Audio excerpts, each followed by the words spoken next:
At the bye week, let's take a look at every position group on the Cincinnati Bengals and give out some grades. How are they doing so far? Let's get into it. You are Locked On Bengals, your daily Cincinnati Bengals podcast, part of the Locked On Podcast Network, your team every day.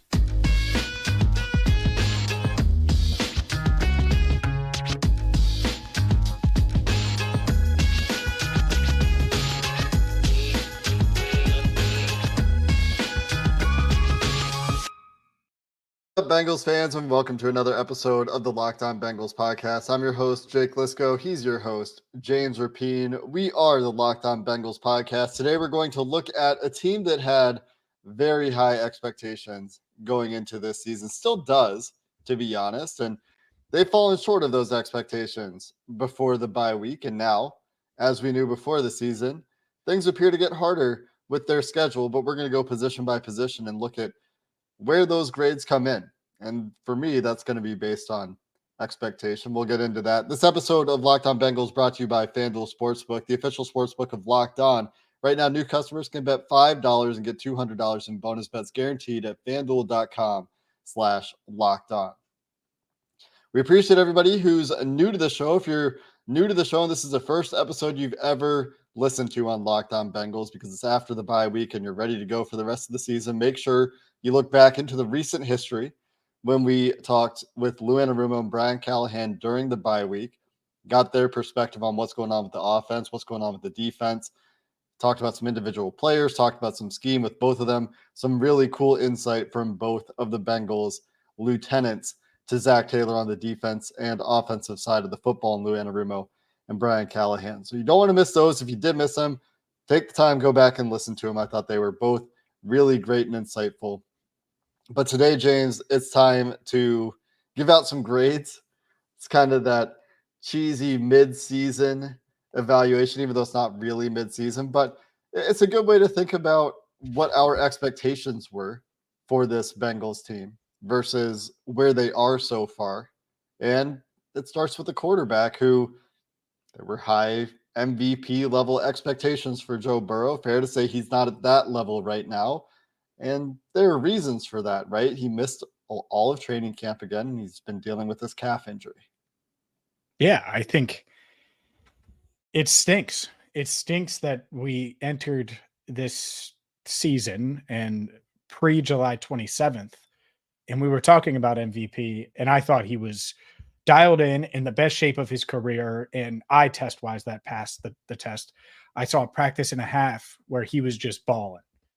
And we've seen flashes of that, especially in Arizona at the beginning of Seattle, but it hasn't been to that level. So no one deserves, needs, desires, whatever you want to say, probably craved the bye more than Joe Burrow, mentally and physically. And so I think he benefits from it as much as anyone.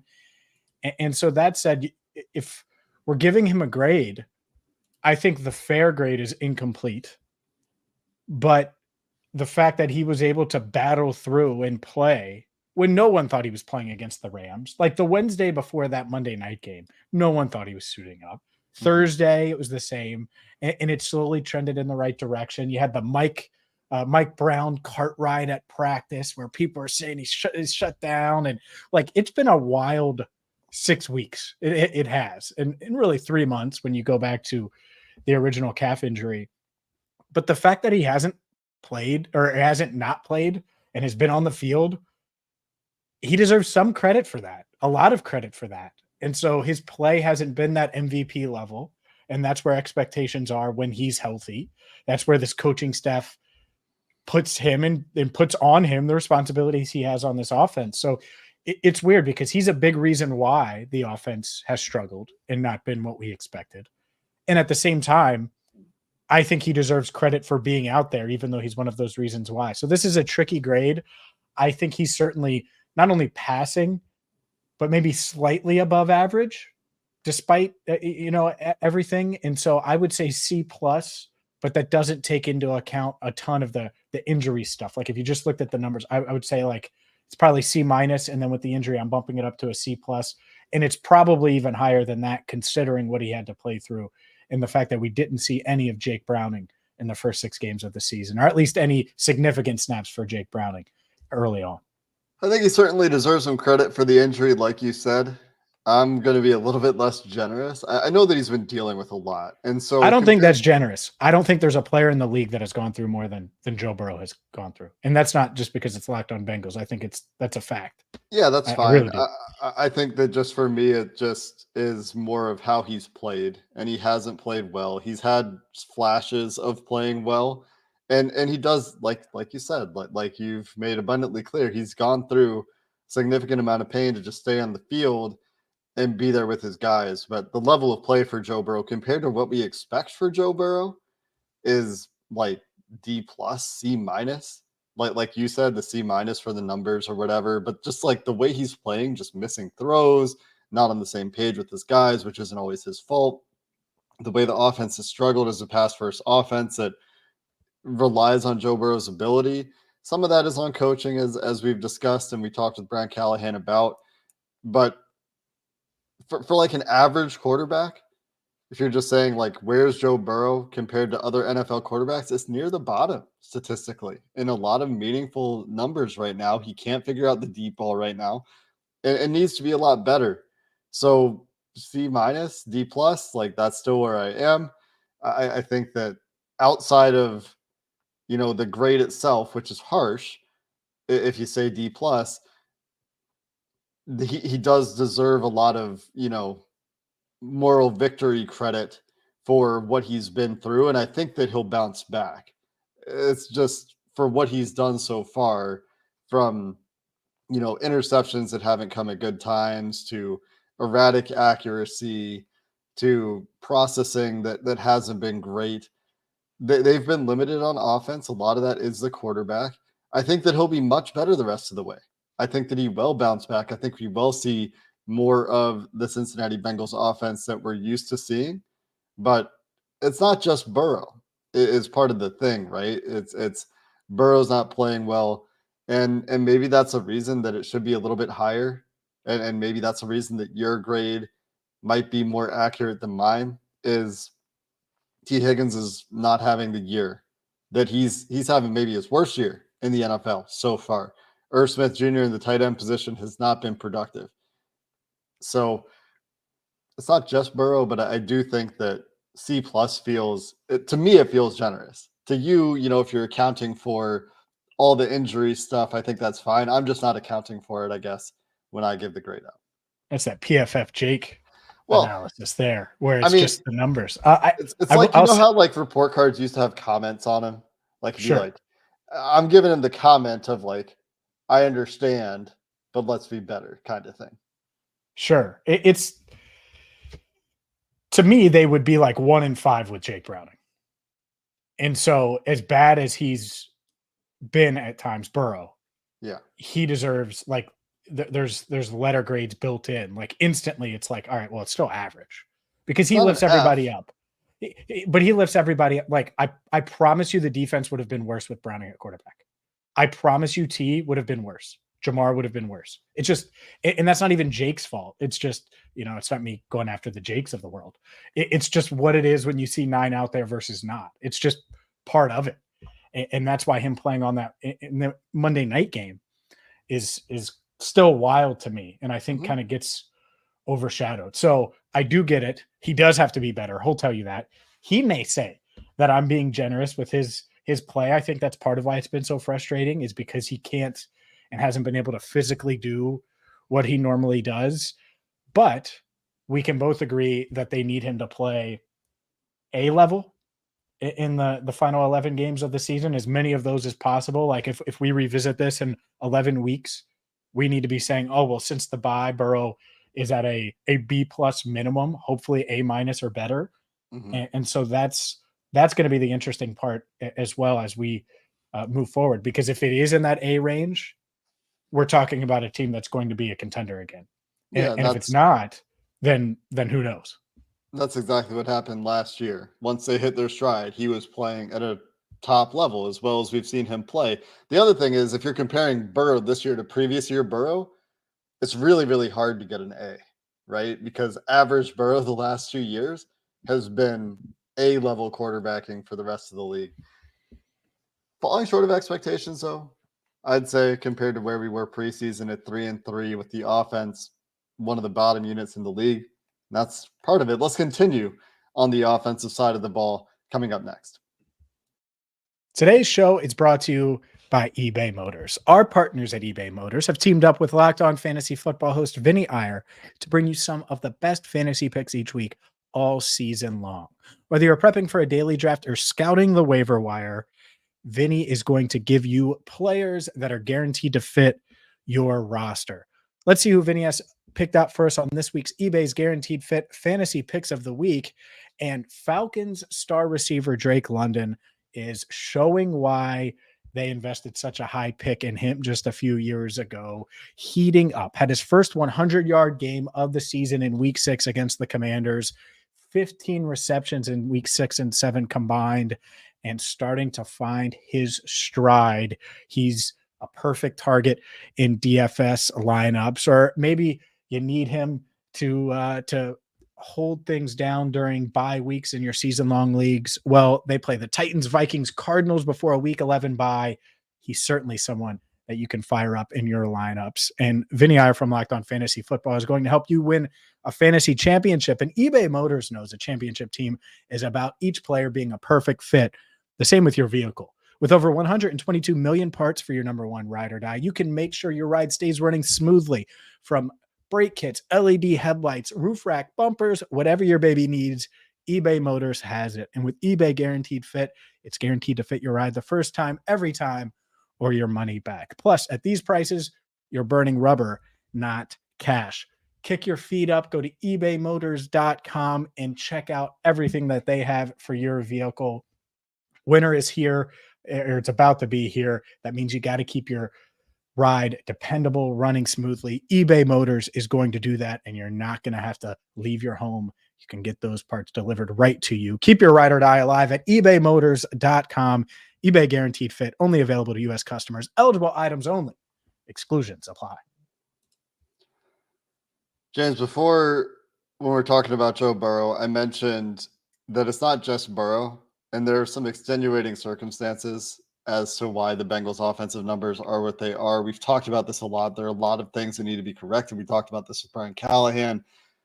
I think the next unit we can talk about is wide receiver. And this one's hard because, you take the averages, right? Like Chase gets an A for me. Tyler Boyd's probably like a C-.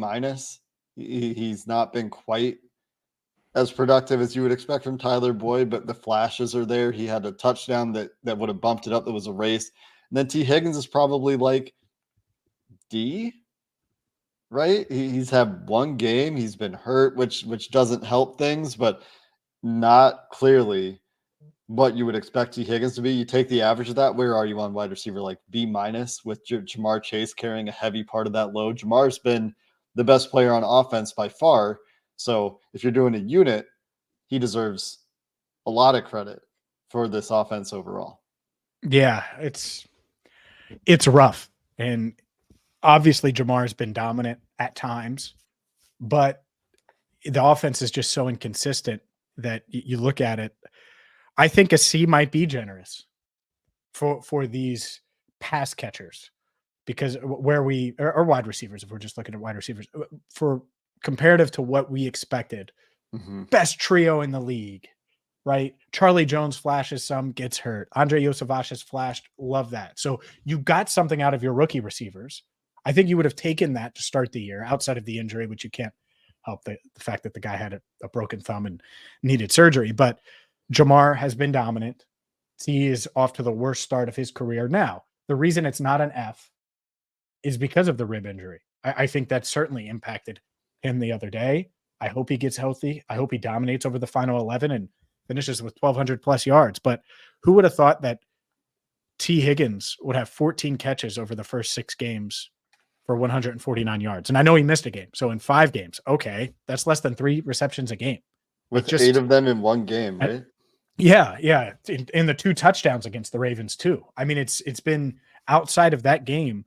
It's been really, really rough for T. Boyd, everything looks good except the yards. And that's the part. 30 receptions on 41 targets you would take. I think that that's about right. You have 5 receptions a game. The problem is 204 yards, 6.8 a reception. We're not talking about rushing yards, 6.8. I mean, that's closer to rushing yards. And that's not just him. That's a product of what the offense has been. Jamar is averaging 11 yards a catch. That's where Boyd should be. Jamar needs to be at 14 yards a catch. And that goes in line with the deep ball stuff, the downfield stuff. And so it's an offensive thing overall.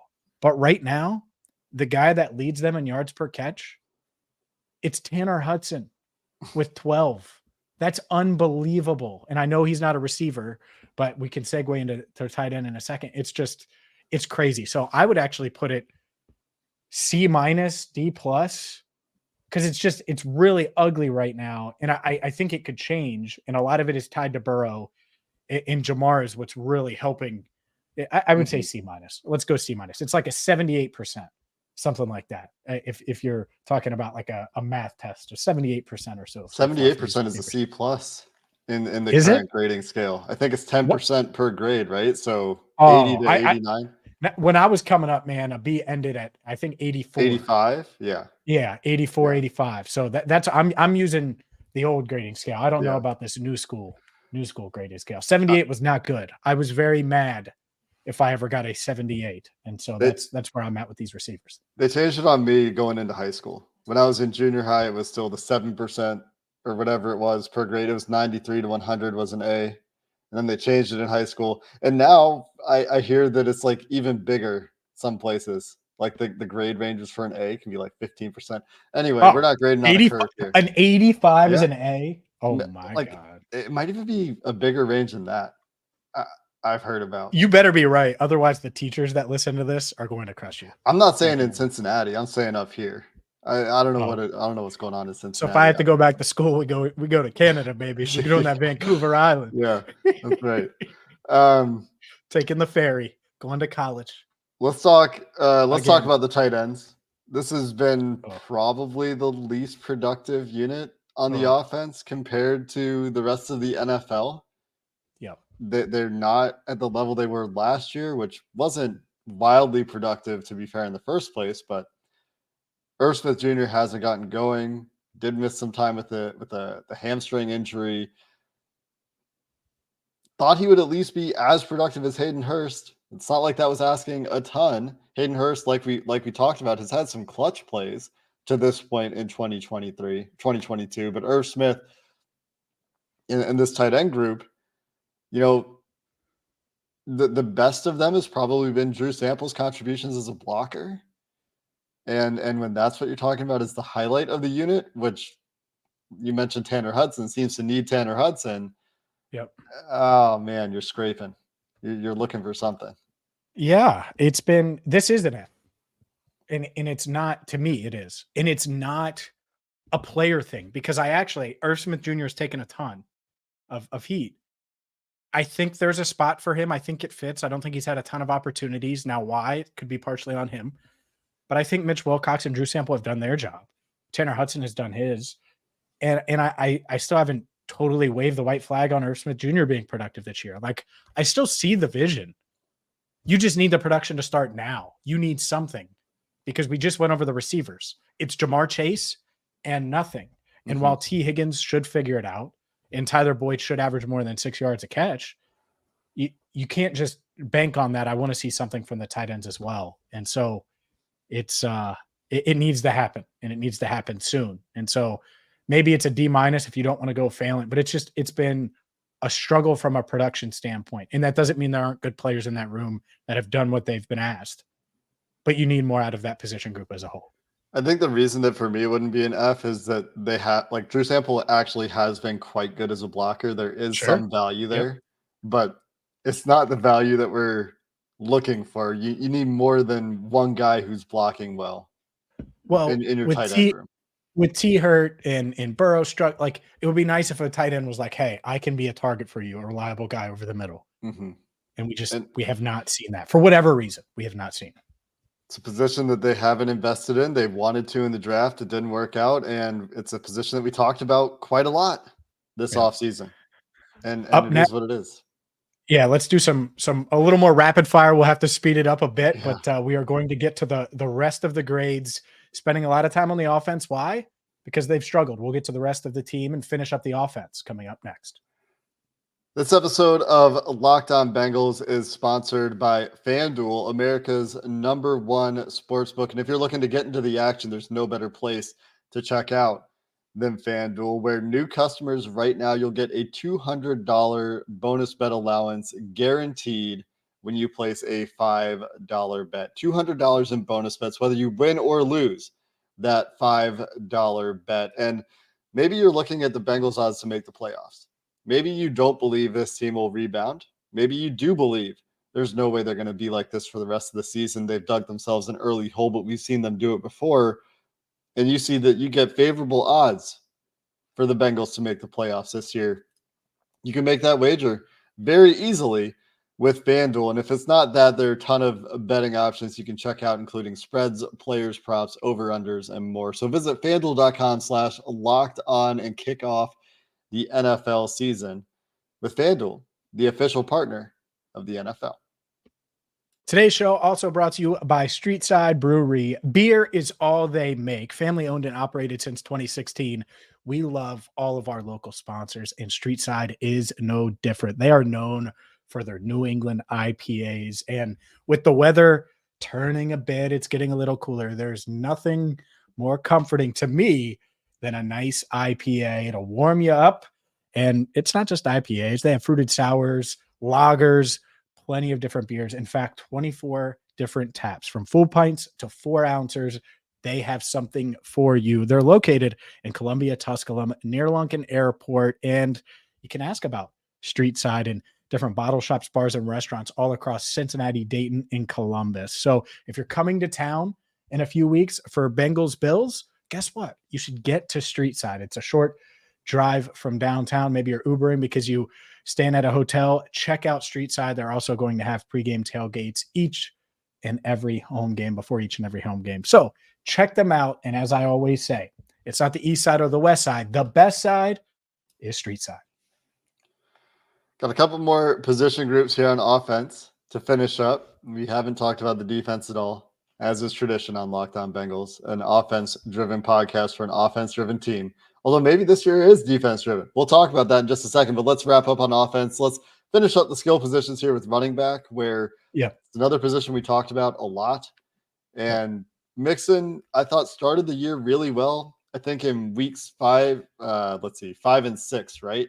Those are, they've played 6 games. In weeks 5 and 6, the finishing power that we saw from Joe Mixon in the first 4 games, we didn't see as much. I don't think he played poorly at any point. I think he's been pretty good this year, but the running game has really lacked explosion, which is something we talked about. The running game's efficiency in the passing game, the running back's efficiency in the passing game is significantly worse this year than last year in terms of it being a good answer for the Bengals last year. That's not all on the players, of course, but what are we thinking here? Like, C again? Like, there's nothing that's blowing your socks off at the running back position for the Bengals. Yeah, I think Mixon certainly helps this grade. I think Trayvon's been solid in what they've asked him to do, and it's an incomplete after that. We haven't seen Chase Brown enough to give him a grade. I don't feel comfortable doing that. Chris Evans is waiting on his first carry since Cleveland, I believe, unless I'm not looking at this properly. It's crazy. So one thing, Joe Mixon averaging 6.5 yards per pass reception, that close to Tyler Boyd's 6.8, which puts Boyd's number in perspective to me more than anything. Yep. But you're right, not as efficient in the passing game. I agree with you. I think Mixon hasn't been able to run as hard, as powerful the past couple of weeks. And I just think he's going to wear down if they don't find someone else in this backfield. Hopefully it's Chase Brown, or maybe they look outside the organization. Maybe it's Trayvon Williams or Chris Evans. I don't care who it is. You just need someone to touch the ball, not named Joe Mixon, in this backfield and be productive. I don't expect them to be explosive over the final 11 games. I would say C- or so. It's a flawed running back room. And so, like, their best case would have been Mixon just being amazing. And I thought he was really good to start the year. It's tapering off a little bit. That can get fixed. with the offensive line. Let's transition to the offensive line. I think that's part of it too, is run blocking wise, they've left something to be desired. Pass blocking wise, I think they've been pretty good overall. They were tested early with a lot of tough matchups. They'll get tested again with the 49ers, of course. I think this offensive line's been all right. I would probably say, especially considering Burrow hasn't been able to move in some of these games, B minus is probably where I'm at. B, where the pass blocking is going to continue to get better. Kappa has certainly been much better the past couple of weeks, been awesome. And I think Orlando Brown Jr. and company, they're going to continue to play better and better. So I would give them a B minus. I think I'm at C for the offensive line, which again maybe is harsh, but I just think that you look at some of the great offensive lines, some of the good offensive lines, and then the Bengals offensive line, and they're not quite there. They're missing some juice. They're missing some athleticism. They're missing a little bit of consistency. There are some flaws really across the board. Besides Alex Kappa in his last 2 games, he has been much better, like you said, playing the best couple of games of the season. If they continue to trend in the right direction, I could see bumping this up, but I haven't seen much that would suggest to me that they're above average. Maybe compared to recent Bengals offensive lines, they're certainly a little bit better, but some room to improve for that offensive line. For sure. And I think they're capable of doing it. We'll see if they can. Let's go from one trench position to the other and switch to the defense. What do you think of this defensive front and what they've done? Obviously, they've been better the past couple of weeks, been able to heat up opposing quarterbacks. Trey Hendrickson balling. We know about the core 4. We talked with Lou about that. Make sure you check out that interview. I think they're pretty good. They're not perfect, but I think they're a solid B. The tackling, I think, goes hand in hand with the defensive front as much as anything, in the tackling issues. They've been better in recent weeks, so I would give them a solid B so far. For me, I'm actually a little bit higher on the defensive line, but that's because I'm weighing the starters so heavily because they've played so much. I'm like maybe B plus, A minus. There we go. Trey Hendrickson Optimistic Jake. Yeah, Trey Hendrickson's been great. DJ Reader Great. hasn't been like DJ Reader in every single game this year, but we've seen it in the last couple of weeks. I have a lot of optimism that he's rounded into form. Sam Hubbard is again playing at a high level. BJ Hill has been splashy here and there. It's another year where you want BJ to be a little bit more consistent early, but he seems to be finding his stride a little bit as well. So the starters have been great, and where it will come down a little bit for me is the backup interior. They've not gotten good play out of that position when DJ and BJ come off the field. Cam Sample, though, talked about him coming into the season. He has been pretty good and recently had a great game playing at 3-tech, the interior pass rusher. But also he's just a solid player, so he helps. But the backups and the depth there is something that we're going to continue to scrutinize. Where you're not talking about backups and depth so much, at least so far, and hopefully it continues that way, knock on wood, is linebacker, where Jermaine Pratt and Logan Wilson, there have been some tackling issues for this entire defense, you could say, but I personally feel pretty good about the way those guys are playing, regardless of what you might see. If you look at the PFF grades, which are relatively low on those guys, I'm at a solid B plus again for the linebackers. I think they've been pretty good. Yeah, I agree. I think they've been good, and the tackling part probably is the thing that stands out. I just think they're part of that, and so I'd probably say B, but still really, really good. Let's go to the cornerbacks, where they may have a couple young studs, young stars. Cam Taylor-Britt, DJ Turner the second, both playing really, really well, I think. Cam Taylor-Britt has 2 interceptions the past couple of games. Juan Drago just doesn't give up receptions at all, so no one's going to catch it when he's in coverage. And Mike Hilton, his normal solid self, I think he's been better over the past couple of weeks. Obviously, Chidobe Awuzie in and out with coming back from that ACL snap count and now dealing with a back issue. I think the corners have been really good, and so I would give them A minus, probably. Like I'm pretty confident in them, especially if Cheeto gets healthier. So yeah, I'm pretty bullish on what they've done. Yeah, I like what they've done too. I'm probably not there. I think I'm at a B. They've had some issues where they've gotten beat and the ball hasn't been accurate. They've been bailed out by some bad quarterback play at times, but I would say this is trending in the right direction. I really think that Cam Taylor-Britt's confidence has grown, and the team's confidence in him has grown this year. He's seen some of the most matchups against opposing teams number ones this year. And of course, that matchup with DK Metcalf in week 6 was under the microscope in a big way. Love what we've seen from DJ Turner so far. I think Cheeto, when he's been on the field, when he's been healthy, has been fine for the most part. Needs to get healthy again so you feel good about the depth, because they have been rotating him with DJ Turner. And then the other one being Mike Hilton had honestly a rocky start to the year.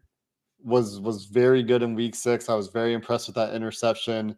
The tackling started to come into form a little bit, but there were tackling issues for Mike Hilton, where some of that wasn't his fault. There's like a block in the back that wasn't called that led to a big play where he's crashed down on a screen. So that's part of it too. But again, bullish on these guys going forward. Just don't think they've been quite at that level so far. Happy to disagree there. Let's finish up with safety, where it's tough because there's 2 guys, and I'm at an A- for Dax. I've been very impressed with Dax. There have been some flaws that bring it off of the solid A, and then Nick Scott is probably, or like other safety position, which also includes some Jordan Battle, is probably like a C-, where it just could be a little bit better. There's flashes, and it's just really inconsistent. Yeah, Dax, Spider-Man just came out, so I mean he's the Spider-Man of the defense. I feel like they move him all over, and he makes hits and plays. He's been a good tackler, and I'm excited to watch him grow, because I think he could be really, like, I was high on him just in general, like when they picked him, and now I wonder if I was low, like I should have been higher, like on his ceiling, and not where it could be, because I've been impressed with him. Nick Scott is working through it. I think he's adjusted into his role in Lou Anarumo's defense. Jordan Battle as well. I think they'll figure it out. Overall, it's probably a B-, C+, C range, something like that. Probably C to B-, and Dax helps elevate that. Overall, though, I think you're pretty excited to see what you've seen from Dax, even if Nick Scott hasn't been what people had hoped.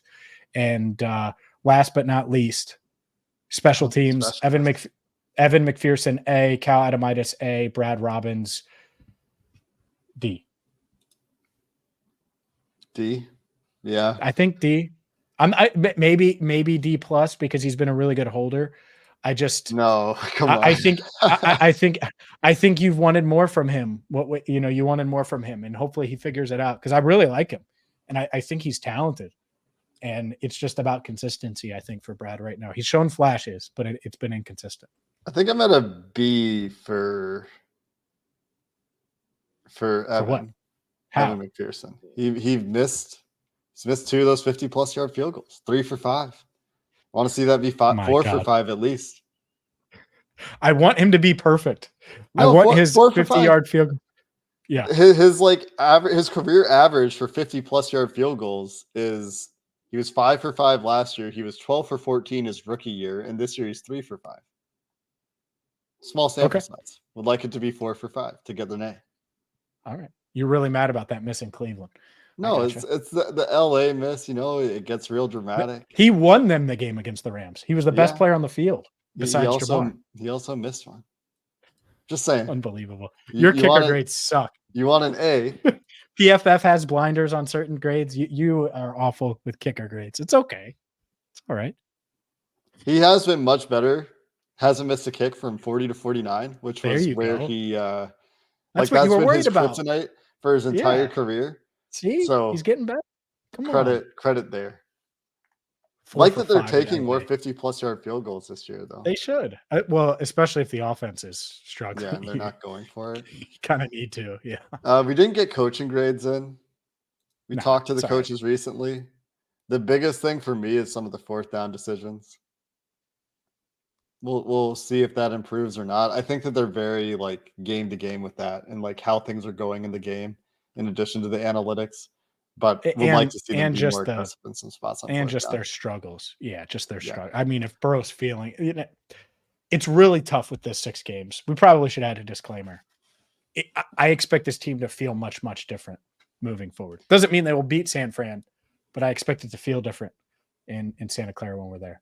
Yeah, I feel like I'm bullish on pretty much all these guys. So we just talked through all these units. Like, well, so far this, but I feel like this, and it's been mostly bullish. And there's some spots we'll maybe talk about where they could be better. Maybe they bring in some guys at the trade deadline.